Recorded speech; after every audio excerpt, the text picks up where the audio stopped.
Welcome back to Only Here in KC with Going Gutierrez, and I'm so excited to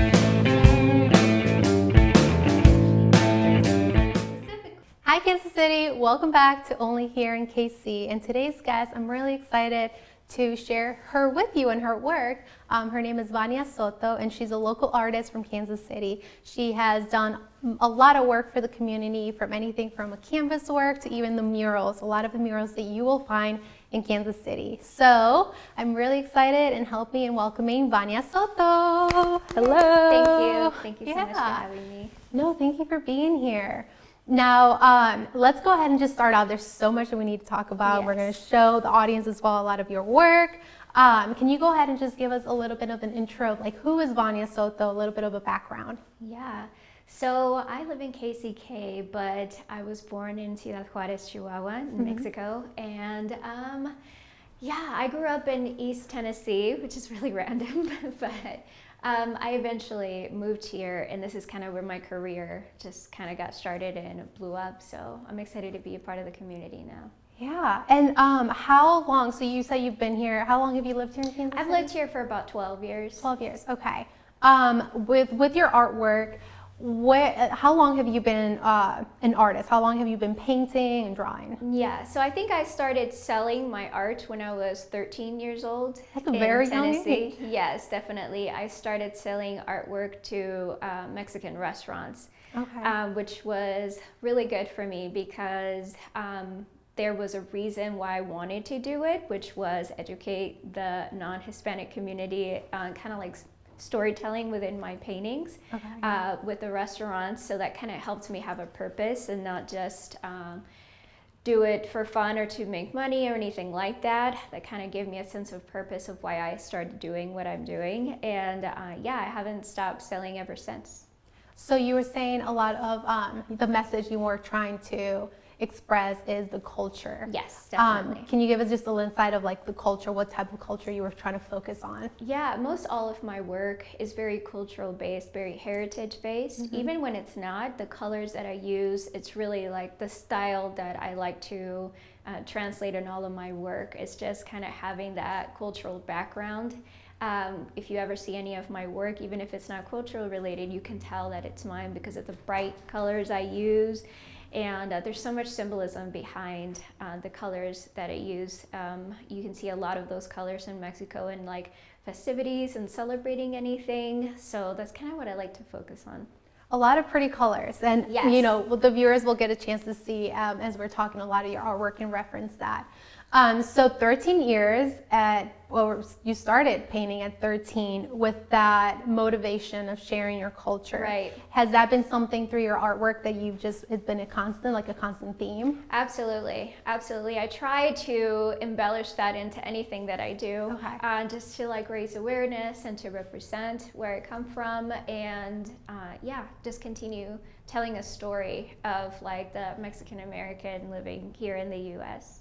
And that's so important, especially nowadays too, through art, because art is a beauty. I mean, it's boundless at that point. There's no boundaries, and it's also international.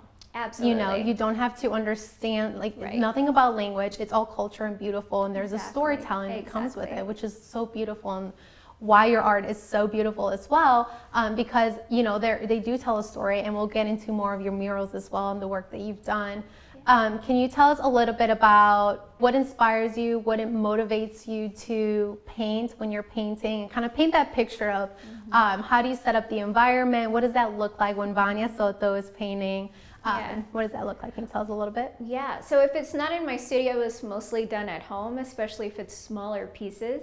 Okay. I definitely do have to have like specific environment for me to get in the mood, because not always does everybody wake up like ready to go and super inspired. So I kind of create that, and I just show up, you know, and I just start painting until I get in the mood, and then that kind of like warms up the motor to keep going. But definitely I always think about the client. If it's a commission piece, I definitely think about them. I think about how it's gonna survive us. Hopefully all art will survive us, and it'll keep just being alive for the next generation, I think about the timelessness of the meaning of what I do.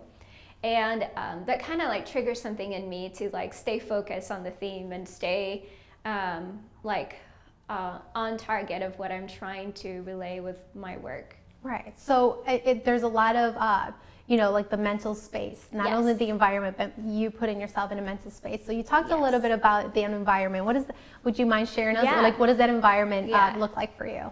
Well, I listen to a lot of podcasts, or I'll do like audiobooks or just music sometimes, or I'll even turn everything off and then just be in my head. Sometimes we just need to listen to our heads to like clear anything out. It's kind of like therapy. I think that's why art therapy is so big in the community. Yes, it is. Yeah, so that's kind of what it looks like. And then I love incense. My dog's always around. I don't know. It's just kind of a feel of a mixture of things. Yeah, and I'm sure it's different every time depending, like what you're saying, like the art piece that you're trying to portray in the message in that for your clients. Yeah. So this is a question that I've been asking a lot, just with all small businesses as well. How has it been as an artist for you here in Kansas City, specifically also during the pandemic? How has that affected you? How has that in a way kind of shaped your art and also your future projects? Yeah.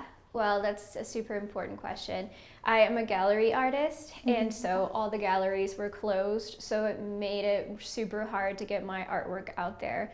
But that just made me fall back with social media so much, and like kind of grow my following and focus a little bit more on the people that I'm targeting. I learned a lot about like the analytical part of the followers and how to like target certain people and things like that. So I've definitely done my homework for social media and taking it way more serious now than just like putting a status up of whatever's going on.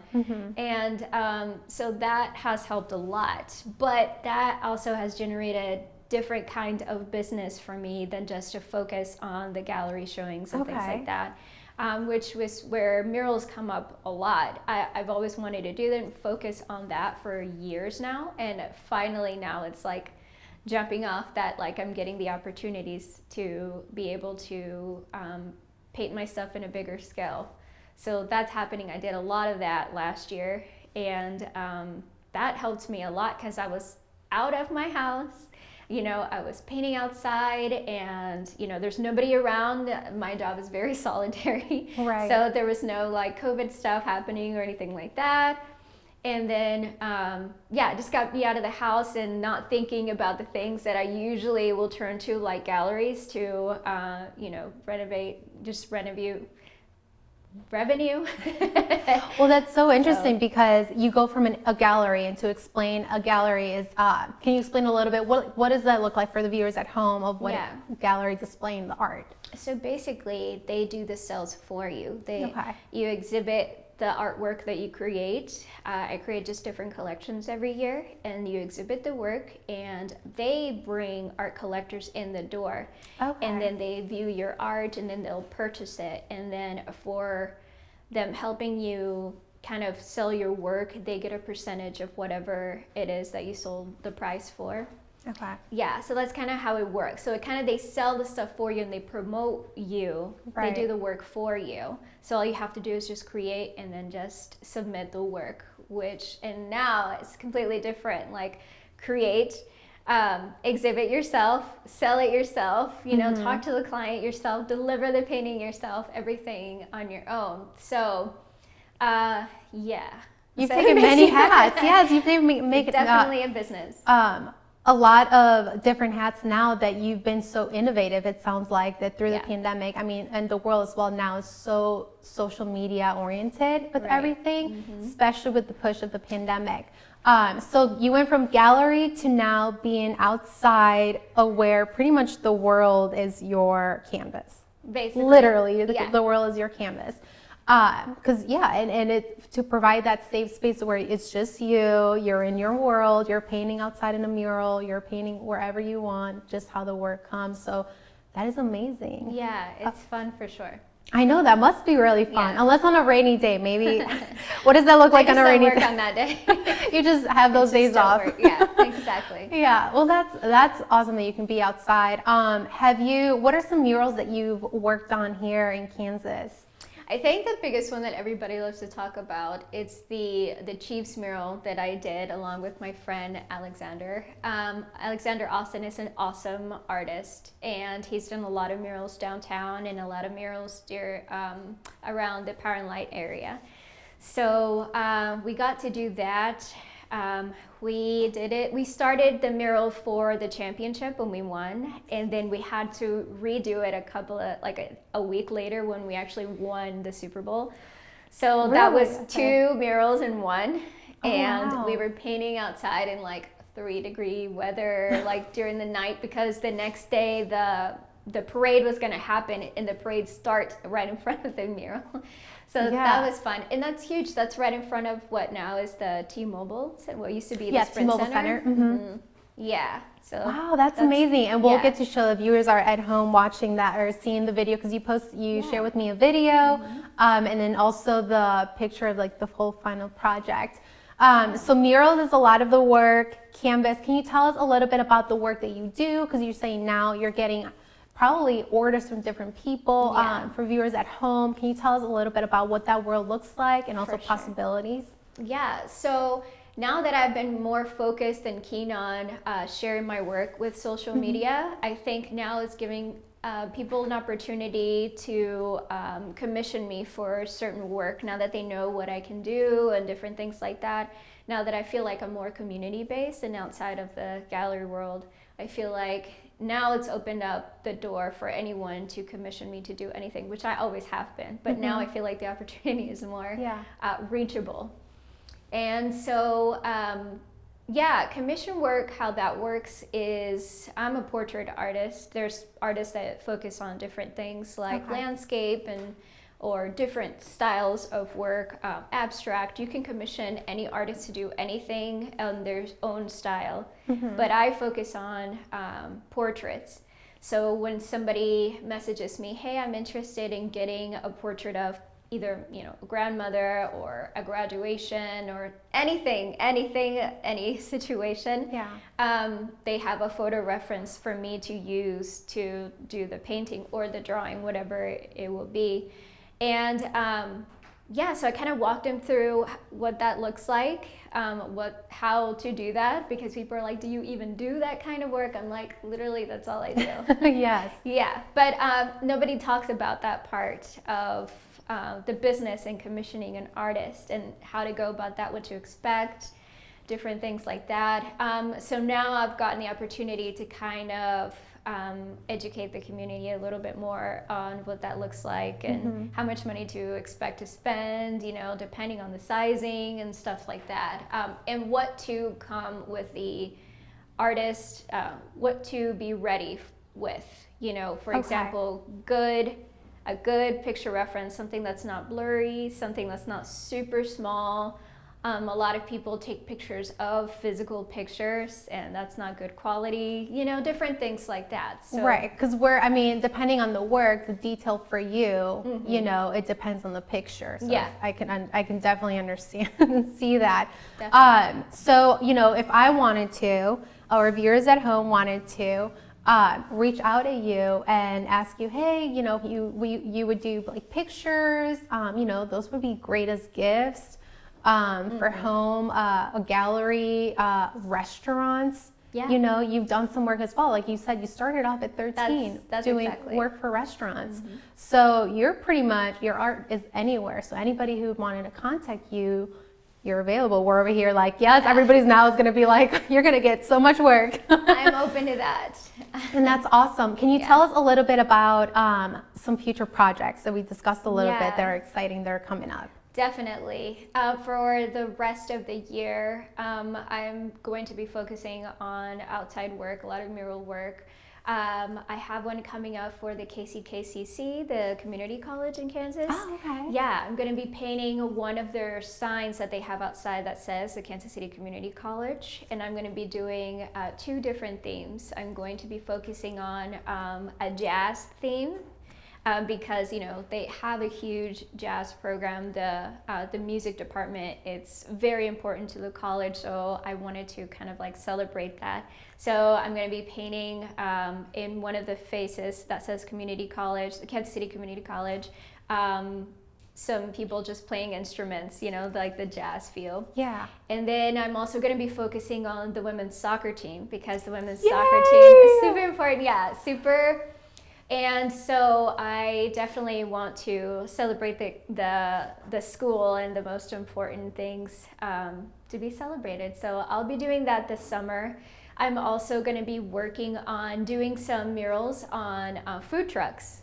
So yeah, that'll be fun. That'll be my first time doing that. That's exciting. That's fun. So what would that look like? Yeah, so it's basically going to be just walking art, mobile art. Mobile art. Yeah, which is really cool, because now more people will be able to see my work rather than just having to walk inside a gallery to see it.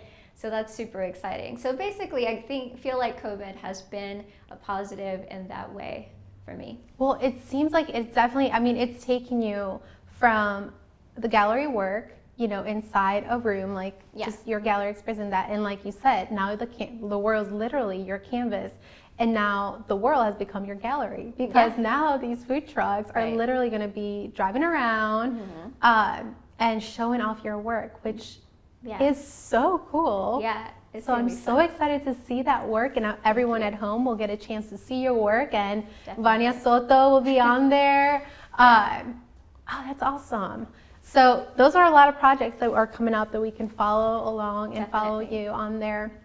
What else? Do you have any other things coming up that you're excited about that you like to share? Yeah, well, there's so many, how a lot of murals work, especially community murals. You have to submit your artwork, your idea of what you would put on the wall. So there's a lot of submissions that I already put out there, and then if I get picked up for the job, then that'll be on top of everything that I've got going on. So hopefully I'll land some other jobs that I've submitted to.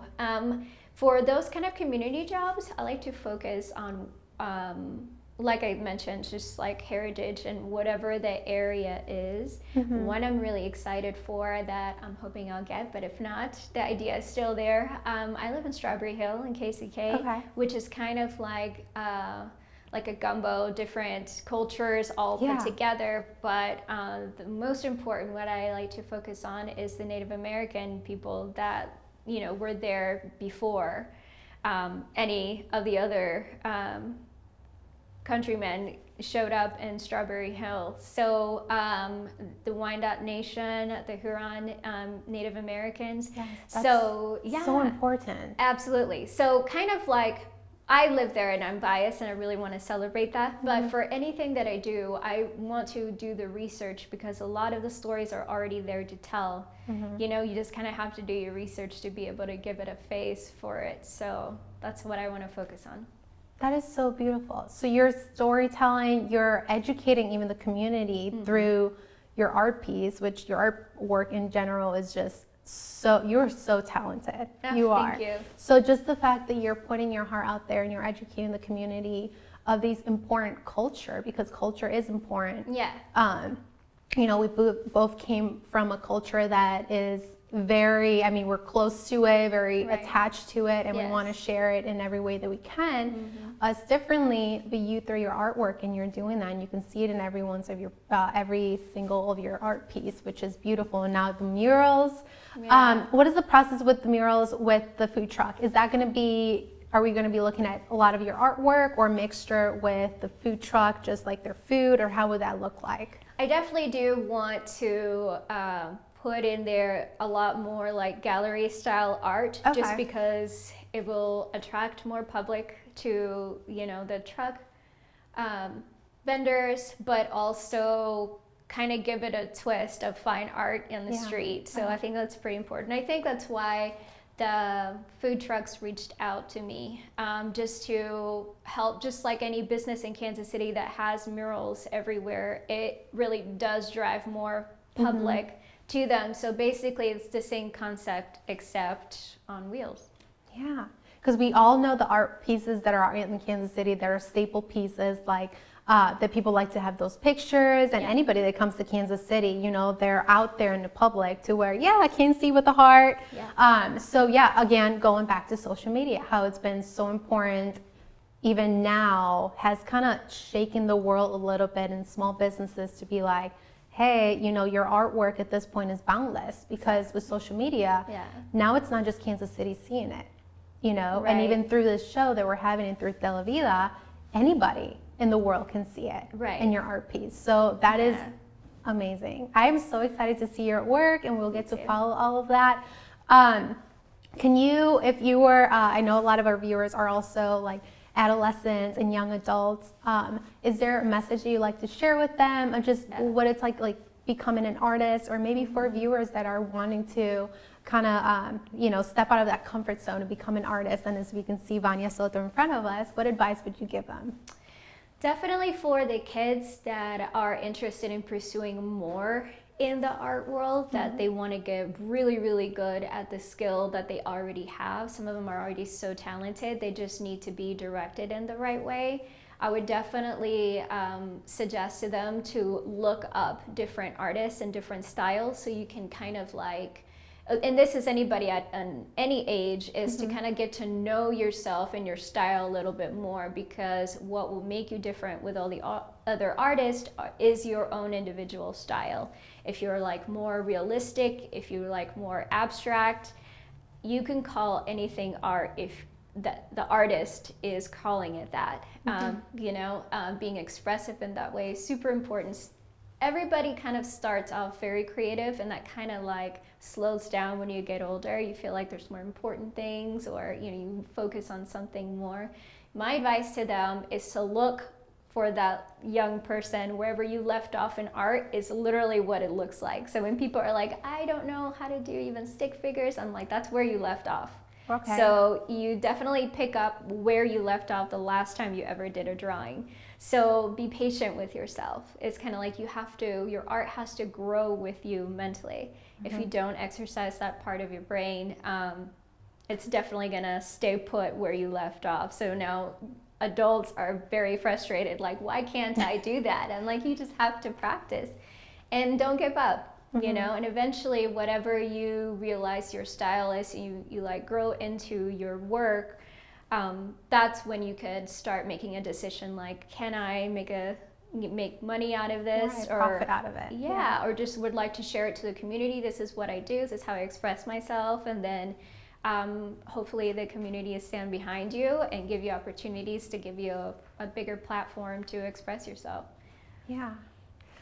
Well, you are, I mean, you are so inspiring, because it seems like you just have this drive to just continue, like you were expressing, you know, with art, but also just in general with life, is that you continue to grow. You know, wherever you are mentally with your brain developing like creativity as an artist, but you continue to grow, and that's like the basic of pretty much humans, right? We're kind of just building and building and building on each other. And you mentioned something, it's funny, because I was talking to my students the other day. We did an art project, and we were like learning about Frida Kahlo, Pablo Picasso, Botero, and all of them. And they were like, "Yeah, I don't draw. I'm like, it's just put something out there, you know, just start working out of there." It was interesting seeing how a lot of them were like, I've never drawn before, but I was like, oh, but it is a therapy. And to some of them, and maybe through just taking that little risk or trying, putting some colors, stick figures, whatever you call it, where you are, you know, it is a therapy, and you just continue to grow. Maybe for you, maybe not, but you never know until you try, right? Yeah, absolutely. I also teach art. I teach drawing and painting for kids 10 to 16 for the Police Athletic League in KCK.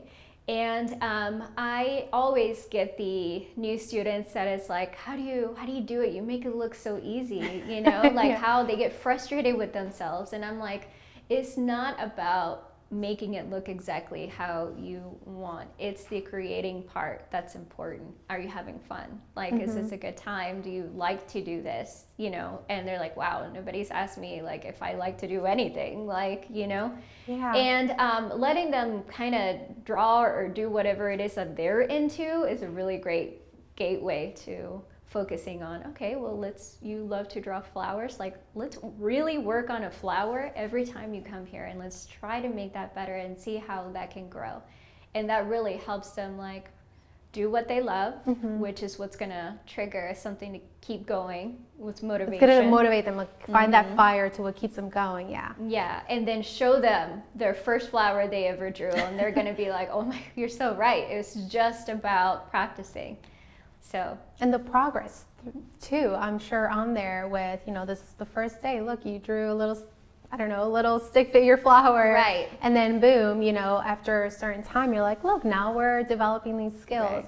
And those are important skills as a teacher as well, because you just mentioned you were teaching as well, that are important as young adults and students to see that, you know, everything is developing, just like art piece, and it's boundless. It keeps growing, just like you keep growing, you know, from a little canvas to now. Exactly. Boundless of murals and wherever. So that is beautiful. I wanted to ask you this question before we concluded. Is there an artist that you or artist that you look up to that you would like to share with us? Well, I have a typical answer. I love Frida Kahlo, of course, but not just specifically on the work that she did, but that she utilized art as her excel, you know, excelling everything that she went through. Is just, in storytelling through her paintings, you know, she was very true to herself. And that's super important as an artist, and that's what's going to set you apart from all the other artists if you're looking on focusing to like actually make a business out of it. Focusing on whatever it is important to you, your highlights in your life will always show through your work. The more you are intentionally making work that's very specific to you, other people will see that. You know, it's very genuine. Yes, absolutely. So that's what I love mostly about her work. So yes, she's my hero. I know Frida Kahlo is amazing. Icon. I mean, as a woman, I mean, how powerful she was, how even now continues to teach generations and generations after so many generations. So, you know, I mean, I don't want to put this out there, but I will, you know, because manifestation, Vania Soto, you are very, you know, you have a drive, and you are very artistic, and you have talent, and you have a passion, and you want to share that with the world. So, you know, Vania Soto, you're creating a name of your own. It may not be Frida Kahlo, but Vania Soto, well, I'm pretty sure we're going to hear about you, Kansas City. You're going to see her a lot everywhere, even this summer. You'll see her work, start noticing her work, and I'm so grateful for you to be here and to be able to share your work with not only just me now here and having this interview, but also with the community. So I'm like really excited, as I'm sure everybody else, to see your work out there. Thank you. I'm excited for the opportunity and to be able to put it out there in the community that anybody can own a piece of art, and the importance of owning an original art piece is super important. So the more you can relate to that artist, the more you will treasure that fine art. So yeah, thank you so much for having me. Yeah, because every artist is different, you know. So you are your true authentic self, and you have your own message that you're trying to get across, that I'm so grateful that you shared it with us here and only here in KC through Televida. And for the viewers at home, can you share with us just a social media where they can follow your art piece, your artwork, where they can reach to you to even for inquiries for any work that they'd like to have as well, have you done? Yeah, you can definitely go to my website, which is just vaniasoto.com, VANIASOTO.com. All of my contact information is there, but on social media, I use IG all the time. I use Instagram all the time. So it's just artista_Vania Soto. Okay. So you can find me there. I'm on Facebook too. I'm surely the only Vania Soto artist out there. So yeah, I'm just everywhere. If you just look up my name, you'll almost always see artwork, and you'll know that it's me. And we'll follow your work, and it'll be your work. Thank you again for being here. I really appreciate you, and I'm really excited to see where Vania Soto goes in the next couple of years. Me too. Thank you. All right. Thank you, Kansas City, for tuning in today to Only Here in KC with Vania Soto. I hope to see you again next week through Televida, a production by Exo Films. And thank you again, and I will see you soon. Adios.